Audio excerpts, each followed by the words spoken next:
Calcul est un mot français qui vient du latin du mot calculus, et calculus en latin, ça veut dire des cailloux. Calcul rénaux, des cailloux dans les reins. Et d'y mettre un caillou par animal. Le de comptabilité a aussi donné naissance en Mésopotamie à ce qu'on appelle la boula. Soroban, abacus, boulier, chuanpan, tout ça c'est la même chose.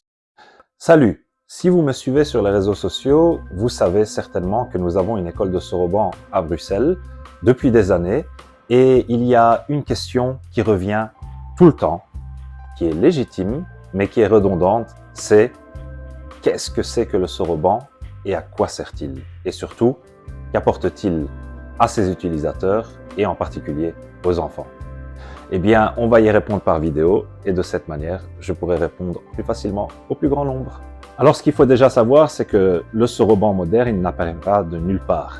Il a une origine et son origine, elle remonte déjà très très loin puisqu'on parle de la Mésopotamie, on parle même des Sumériens. Donc, il s'agit d'une période située entre 3000 et 4000 avant Jésus-Christ. Et donc, il faut savoir que le soroban originel a donné naissance au calcul, celui qu'on fait aujourd'hui en 2025.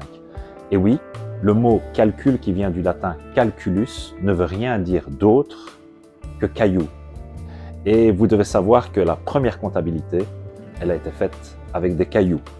Et pour ceux qui s'y connaissent un petit peu en médecine, ceux qui ont souffert de calculs rénaux, c'est-à-dire de la formation de cailloux dans les reins, le mot le dit bien, il est resté, il n'a pas bougé à travers le temps.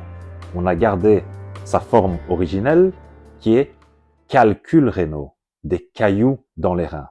Mais le mot calcul est également celui qui réfère au calcul, aux mathématiques. Et donc vous voyez, il y a un lien entre les cailloux qui sont aujourd'hui représentés par ce genre de perles et le soroban actuel. Et ce lien, c'est évidemment la première forme de comptabilité. La suite dans la prochaine partie.